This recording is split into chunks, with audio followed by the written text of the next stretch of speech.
Hello everyone, welcome back to the Harshi DSC classes. ఈరోజు మనం ఈ వీడియోలో వచ్చేసి ఈవీఎస్కి సంబంధించినటువంటి బిట్స్ అయితే చూద్దామండి. ఇవి వచ్చేసి మనకు కొత్తగా బుక్స్ ఉన్నాయి కదా, ఆ కొత్త బుక్స్లలో నుంచి ఉండేటటువంటి బిట్స్ మాత్రమే. సో వీడియో చూస్తున్న వాళ్ళు వీడియో నచ్చినట్లయితే తప్పకుండా లైక్ చేయండి. అలాగే మీకు వచ్చేసి ప్రతి ఒక్క కంటెంట్కి సంబంధించినటువంటి వీడియోస్, అలాగే ట్రై మెథడ్స్ కానీ ఇంగ్లీషు, సైన్స్, సోషల్, ఇలా ప్రతి ఒక్కదానికి సంబంధించి మీకు మోడల్ పేపర్స్ అలాగే ప్రాక్టీస్ బిట్స్ కూడా చేయడం జరిగిందండి. చాలామంది వచ్చేసి అవి ఇవి అని అడుగుతూ ఉన్నారు. సో మెసేజ్ చేయడం వచ్చేసి అందరికీ రిప్లై అయితే ఇవ్వలేకపోతున్నా. సో వాళ్ళందరూ ఏంటంటే ఒకసారి అయితే ప్లేలిస్ట్ చెక్ చేసుకోండి. మీకు ఏ వీడియో కావాలన్నా నేను అప్లోడ్ చేసిన వీడియోస్ అన్నీ మీకు ప్లేలిస్ట్లో అయితే కనిపిస్తాయి. ప్రతి ఒక్క సబ్జెక్ట్కి కంటెంట్ అయిపోయిందండి. కంటెంట్కి సంబంధించి ఆల్రెడీ చేశాను. ఇప్పుడు వచ్చేసి ప్రాక్టీస్ బిట్స్ అయితే చేయడం జరుగుతుంది. ఒకసారి ఛానల్ని విజిట్ చేసి మీరు ప్లేలిస్ట్ కానీ వీడియోస్ కానీ డైలీగా చూస్తూ ఉండండి. సో ఏ వీడియోస్ అప్లోడ్ చేసినా మీకైతే అందుబాటులో ఉంటుంది.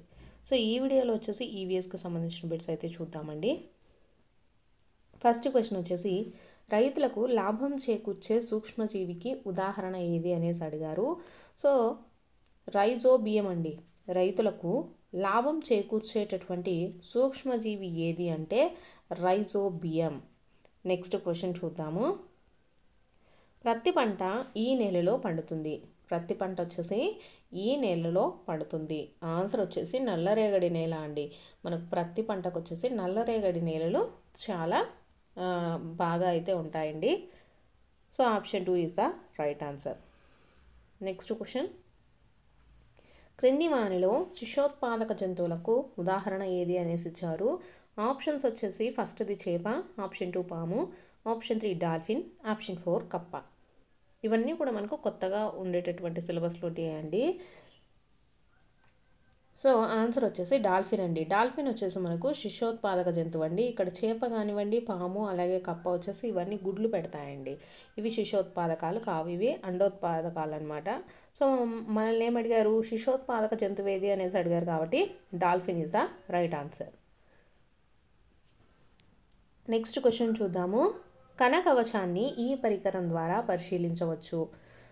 సో ఆప్షన్స్ వచ్చేసి ఆప్టికల్ సూక్ష్మదర్శిని, ఆప్షన్ 2 వచ్చేసి ఓఎంఆర్ అని ఇచ్చారు, ఆప్షన్ 3 సంయుక్త సూక్ష్మదర్శిని, ఆప్షన్ 4 సరళ సూక్ష్మదర్శిని అనేసి ఇచ్చారండి.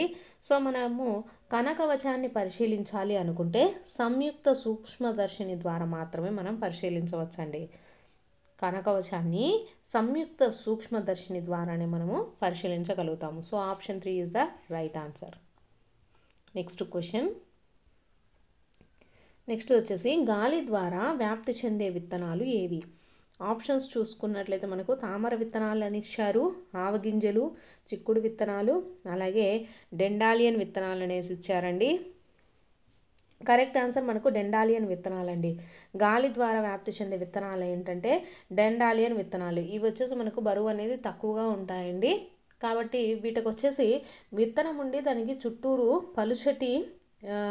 పలుచటివి సన్నని తీగల్లాంటివి ఉంటాయండి. సో వాటి ద్వారా అవి ఏంటంటే గాలిలో తేలిగ్గా వెళ్తూ ఉంటాయి. సో ఇలా గాలి ద్వారా ఆ విత్తనాలు వ్యాప్తి చెందుతాయి. సో గాలి ద్వారా వ్యాప్తి చెందేటటువంటి విత్తనాలు ఏవి అంటే డెండాలియన్ విత్తనాలు. నెక్స్ట్ క్వశ్చన్, క్రింది వానిలో బహుళ సమాచార ప్రసారమునకు ఉదాహరణ కానిది ఏది అనేసి అడిగారండి. ఇక్కడ చూసుకున్నట్లయితే మనకు పోస్ట్ ఆఫీస్ సేవలు, వార్తాపత్రికలు, టెలివిజన్ ఛానళ్ళు, సామాజిక మాధ్యమం అనేసి ఇచ్చారు. ఇక్కడ వార్తాపత్రికలు కానివ్వండి, టెలివిజన్ ఛానళ్ళు, సామాజిక మాధ్యమం ఇవన్నీ మనకు బహుళ సమాచార ప్రచారానికి సంబంధించినవండి. సో ఇక్కడ ఉదాహరణ కానిది ఏది అని అడిగారు కాబట్టి ఆప్షన్ 1 పోస్ట్ ఆఫీస్ సేవలు అనేటివి మనకు బహుళ సమాచార ప్రసార దానికి సంబంధించింది కావు. కరెక్ట్ ఆన్సర్ వచ్చేసి ఆప్షన్ 1. నెక్స్ట్ క్వశ్చన్ వచ్చేసి ఇద్దరు లేదా అంతకంటే ఎక్కువ మందితో మాట్లాడుటకు మొబైల్ ఫోన్లో ఉండే సదుపాయం ఏది అనేసి అడిగారు. సో ఆప్షన్స్ వచ్చేసి personal call, private call, public call, conference call అనేసి ఇచ్చారండి. కరెక్ట్ ఆన్సర్ వచ్చేసి మనకు కాన్ఫరెన్స్ కాల్ అండి. ఇద్దరు లేదా అంతకంటే ఎక్కువ మందితో మాట్లాడుటకు మొబైల్ ఫోన్లో ఉండే సదుపాయం ఏది అంటే conference call. Next question,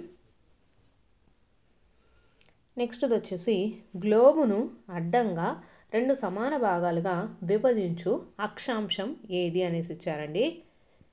so భూమధ్య రేఖ అండి. గ్లోబును అడ్డంగా 2 సమాన భాగాలుగా విభజించేటటువంటి అక్షాంశము ఏది అంటే భూమధ్య రేఖ. నెక్స్ట్ క్వశ్చన్,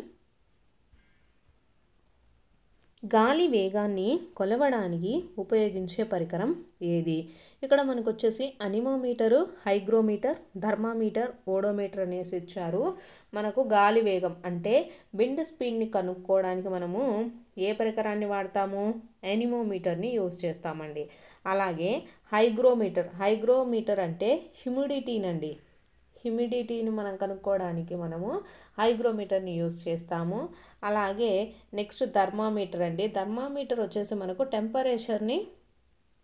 టెంపరేచర్ని కౌంట్ చేయడానికి మనకు వచ్చేసి థర్మామీటర్ని అయితే యూజ్ చేయడం జరుగుతుంది. నెక్స్ట్ ఓడోమీటర్ వచ్చేసి డిస్టెన్స్ని కనుక్కోవడానికి యూజ్ చేస్తామండి. ఓడోమీటర్ వచ్చేసి మనము ఎంత దూరం ప్రయాణించాము అనేటటువంటి దాన్ని కనుక్కోవడానికి ఓడోమీటర్ని యూజ్ చేస్తాము. ఇక్కడ విండ్ స్పీడ్ అని ఇచ్చారు కదా. సో విండ్ స్పీడ్ని కనుక్కోవడానికి ఉపయోగించేటటువంటిది ఏంటిది అంటే అనిమోమీటర్ అనేటటువంటి పరికరాన్ని మనము వాడతాము. థర్మామీటర్ వచ్చేసి టెంపరేచర్కి, హైగ్రోమీటర్ వచ్చేసి హ్యూమిడిటీకి, నెక్స్ట్ ఓడోమీటర్ వచ్చేసి డిస్టెన్స్ కనుక్కోవడానికి యూజ్ చేస్తామండి. నెక్స్ట్ క్వశ్చన్ వచ్చేసి లోహాన్ని సన్నని తీగలుగా మార్చగలిగే ధర్మం ఏది అనేసి ఇచ్చారు. సో ఆన్సర్ వచ్చేసి తాంతవత అండి. తాంతవత ద్వారా మనము లోహాన్ని సన్నని తీగలుగా మార్చగలుగుతాము. నెక్స్ట్ క్వశ్చన్, ఎల్ఈడిని విస్తరించగా అనేసి ఇచ్చారు. ఎల్ఈడి అంటే మనకు వచ్చేసి లైట్ ఎమిటింగ్ డయోడ్ అండి. Light emitting diode. Option 3 is the right answer. Next question,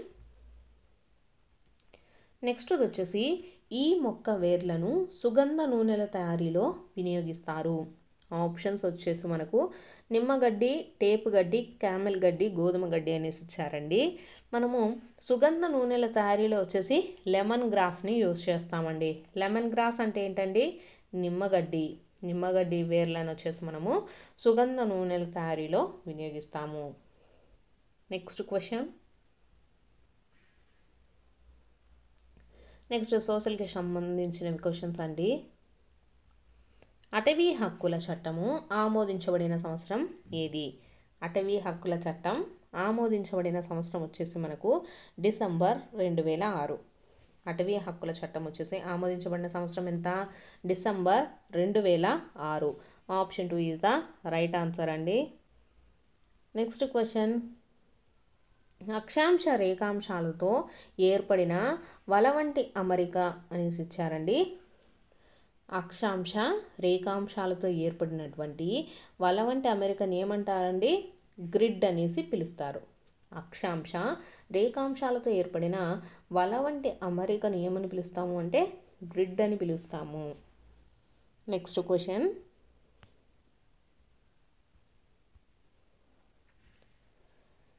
ఈ నాగరికతలో స్వస్తిక్ చిహ్నాలు సర్వసాధారణంగా కనిపిస్తాయి. ఆప్షన్స్లో చూసుకున్నట్లయితే మనకు చైనా నాగరికత, సింధు నాగరికత, సుమేరియన్ నాగరికత, అలాగే ఈజిప్ట్ నాగరికత అయితే ఇవ్వడం జరిగింది. సో మనకు ఈ స్వస్తిక్ చిహ్నాలన్నిటి ఎక్కువగా ఎక్కడ కనిపిస్తాయంటే సింధు నాగరికతలో కనిపిస్తాయండి. సింధు నాగరికత. So option 2 is the right answer. Next question,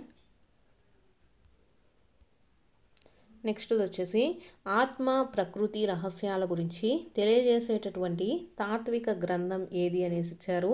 ఇక్కడ మనకు ఆప్షన్స్ చూసుకున్నట్లయితే ఋగ్వేదము, అరణ్యకాలు, ఉపనిషత్తులు, బ్రాహ్మణాలు అనేసి ఇచ్చారు. మనకు ఆత్మ ప్రకృతి రహస్యాల గురించి చెప్పేటటువంటి తాత్విక గ్రంథాన్ని ఏమని పిలుస్తాము అంటే ఉపనిషత్తులు అనేసి పిలుస్తామండి. ఆప్షన్ 3 వచ్చేసి correct answer. Next question, next వచ్చేసి క్రింది వాటిలో కాకతీయ పాలకుల సరైన కాలక్రమాన్ని గుర్తించండి అనేసి ఇచ్చారు. ఇచ్చిన ఆప్షన్స్లో చూసుకున్నట్లయితే మనకు కాకతీయుల పాలకులలో ఫస్ట్ పాలించిన వారు వచ్చేసి రుద్రదేవుడు, తర్వాత గణపతి దేవుడు, నెక్స్ట్ వచ్చేసి రుద్రమదేవి, రుద్రమదేవి తర్వాత ప్రతాపరుద్రుడైతే ఈ కాకతీయుల పాలనలో మనకు పాలించినటువంటి రాజులు. సో ఆప్షన్ 2 వచ్చేసి కరెక్ట్ ఆన్సర్ అండి. నెక్స్ట్ క్వశ్చన్, పారిశ్రామిక విప్లవం వచ్చేసి ప్రారంభమైన కాలం అడిగారు. మనకు పారిశ్రామిక విప్లవం వచ్చేసి ఎప్పుడు జరిగింది అంటే, ఎప్పుడు ప్రారంభమైంది అంటే క్రీస్తు శకం 1750 నుంచి 1850 కాలంలో మనకు ఇక్కడ ఇండస్ట్రియల్ రెవల్యూషన్ అనేది మనకు స్టార్ట్ అయిందండి. పారిశ్రామిక విప్లవం వచ్చేసి ఎప్పుడు ప్రారంభమైందంటే క్రీస్తు శకం 1750 నుంచి 1850. Next question. నెక్స్ట్ వచ్చేసి సర్వోదయ నాయకుడు ఎవరు? సర్వోదయ అంటే ద లీడర్ ఆఫ్ సర్వోదయ అండి. సర్వోదయ నాయకుడు వచ్చేసి వినోబా భావే. సర్వోదయ నాయకుడు ఎవరు అంటే Vinoba Bhave. Next question. Next question వచ్చేసి భారతదేశంలో మొట్టమొదటిగా మధ్యాహ్న భోజన పథకాన్ని ప్రవేశపెట్టినటువంటి రాష్ట్రం ఏది? ఇక్కడ చూసుకున్నట్లయితే మనకు కర్ణాటక, ఆంధ్రప్రదేశ్, తమిళనాడు, కేరళ అని ఇవ్వడం జరిగిందండి. సో కరెక్ట్ ఆన్సర్ వచ్చేసి తమిళనాడు అండి. భారతదేశంలోనే మొట్టమొదటిగా మధ్యాహ్న భోజన పథకాన్ని ప్రవేశపెట్టినటువంటి రాష్ట్రం ఏది అంటే తమిళనాడు. Next question. తాళ్లపాక అన్నమాచార్యులు ఈ కాలానికి చెందినవారు. మనకు వచ్చేసి తాళ్లపాక అన్నమాచార్యుల యొక్క కాలం వచ్చేసి 1408 నుంచి 1503 అండి. తాళ్లపాక అన్నమాచార్యుల గారి యొక్క కాలం వచ్చేసి 1408 నుంచి 1503. నెక్స్ట్ క్వశ్చన్ చూద్దాము. భారతదేశంలో అచ్చు యంత్రాన్ని ప్రవేశపెట్టినది ఎవరు? ఇక్కడ మనకు ఆప్షన్స్ వచ్చేసి పర్షియన్లు, గ్రీకులు, యూరోపియన్లు, చైనీయులు అనేసి ఇచ్చారండి. అచ్చు యంత్రాన్ని వచ్చేసి భారతదేశంలో ప్రవేశపెట్టింది యూరోపియన్లు అండి. యూరోపియన్లు భారతదేశంలో అచ్చు యంత్రాన్ని ప్రవేశపెట్టింది ఎవరు? Europeans. Option 3 is the right answer. Next question వచ్చేసి కేరళ రాష్ట్రంలో కుల వ్యవస్థకు వ్యతిరేకంగా ఉద్యమించినది ఎవరు? కేరళ రాష్ట్రంలో కుల వ్యవస్థకు వచ్చేసి వ్యతిరేకంగా ఉద్యమించింది ఎవరు అంటే నారాయణ గురు. నారాయణ గురు. Next question. మన దేశంలో సతీ సహగమనం నిషేధించిన సంవత్సరము. సో సతీ సహగమనాన్ని ఎప్పుడు నిషేధించారండి? 1829. సతీ సహగమనాన్ని నిషేధించిన సంవత్సరం ఎంత అంటే 1829. Next question. నెక్స్ట్ క్వశ్చన్ వచ్చేసి విభిన్న విజ్ఞానాత్మక విషయాలపైన ఆధారపడి ప్రభుత్వం కానీ ప్రైవేట్ సంస్థ కానీ తయారు చేసేటటువంటి చిత్రాలు ఏవి అనేసి ఇచ్చారండి. విభిన్న విజ్ఞానాత్మక విషయాలపైన ఆధారపడి ప్రభుత్వం కానీ ప్రైవేట్ సంస్థలు కానీ తయారు చేసేటటువంటి చిత్రాలను ఏమంటారు? డాక్యుమెంటరీ చిత్రాలు అంటారండి. డాక్యుమెంటరీ చిత్రాలు విభిన్న విజ్ఞానాత్మక విషయాలపైన ఆధారపడి ప్రభుత్వం కానీ అటు ప్రైవేట్ వ్యక్తులు కానీ ఏమైనా తయారు చేస్తే అటువంటి చిత్రాలను ఏమని పిలుస్తాము మనము? డాక్యుమెంటరీ చిత్రాలు అనేసి పిలుస్తారండి. Next question. విజ్ఞాన శాస్త్ర నిర్మాణాన్ని భవన నిర్మాణంతో పోల్చిన వారు ఎవరు?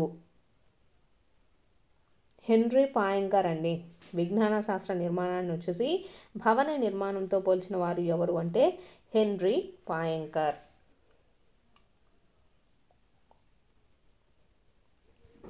Next question. క్రింది శాస్త్ర బోధన ఉపగమాలలో విద్యార్థి కేంద్రీకృత ఉపగమం కానిది ఏది అనేసి ఇచ్చారు. ఆప్షన్ 1 వచ్చేసి అన్వేషణ పద్ధతి, ఆప్షన్ 2 శాస్త్రీయ పద్ధతి, ఆప్షన్ 3 చర్చా పద్ధతి, ఆప్షన్ 4 ఉపన్యాస ప్రదర్శన పద్ధతి అనేసి ఇచ్చారు. సో కరెక్ట్ ఆన్సర్ వచ్చేసి ఆప్షన్ 4 అండి, ఉపన్యాస ప్రదర్శన పద్ధతి. శాస్త్ర బోధన ఉపగమాలలో విద్యార్థి కేంద్రీకృత ఉపగమం కానిది అంటే విద్యార్థులు వచ్చేసి దానిలో ఇన్వాల్వ్మెంట్ అనేది ఏమీ ఉండదండి. అటువంటి ఉపగమం ఏది అంటే ఉపన్యాస చర్చా పద్ధతి. ఇక్కడ అన్వేషణ పద్ధతి కానివ్వండి, శాస్త్రీయ పద్ధతి, చర్చా పద్ధతిలో విద్యార్థులు అనేవాళ్ళు దాంట్లో ఇన్వాల్వ్ అయ్యేటటువంటి ఛాన్సెస్ అయితే ఉంటాయి. ఇక్కడ ఉపన్యాస ప్రదర్శన పద్ధతిలో ఎటువంటి ఉపాధ్యాయుల విద్యార్థులు దాంట్లో వచ్చేసి వాళ్ళు పాల్గొనరు. So option 4 is the right answer. Next question. అనుకరణము, హస్త నైపుణ్యము, సునిశ్చితత్వము, ఉచ్చారణ, సహజీకరణము అనేవి ఈ రంగానికి చెందినవి. మనకు వచ్చేసి 3 రంగాలు అయితే ఉన్నాయి కదండి. అవి ఏంటంటే భావావేశ రంగము, జ్ఞానాత్మక రంగము, మానసిక చలనాత్మక రంగం అనేసి ఉన్నాయి. సో వీటిల్లో మనకు అనుకరణ, హస్త నైపుణ్యము, సునిశ్చితత్వము, ఉచ్చారణ, సహజీకరణము అనేటటువంటి రంగాలు దేంట్లో ఉంటాయి అంటే మానసిక చలనాత్మక రంగంలో ఉంటాయండి. మానసిక చలనాత్మక రంగం. నెక్స్ట్ క్వశ్చన్ వచ్చేసి వార్తాపత్రికలు, మ్యాగజైన్లు వేటికి ఉదాహరణలు అనేసి ఇచ్చారు. సో కరెక్ట్ ఆన్సర్ వచ్చేసి మనకు ద్వితీయ వనరులండి. వార్తాపత్రికలు, మ్యాగజైన్లు వచ్చేసి మనకు దేనికి సంబంధించినవి అంటే ద్వితీయ వనరులకి సంబంధించినవి. నెక్స్ట్ క్వశ్చన్ విద్యార్థి రవాణా మార్గాలను తెలుసుకొనుటకు ఉపయోగించేటటువంటి పటాలు ఏవి అనేసి ఇచ్చారు. ఆప్షన్స్ చూసుకున్నట్లయితే ఫస్ట్ది రూపురేఖ పటాలు, ఆప్షన్ 2 రాజకీయ పటాలు, ఆప్షన్ 3 వచ్చేసి రిలీఫ్ మ్యాప్స్, ఆప్షన్ 4 వచ్చేసి భౌగోళిక పటాలు.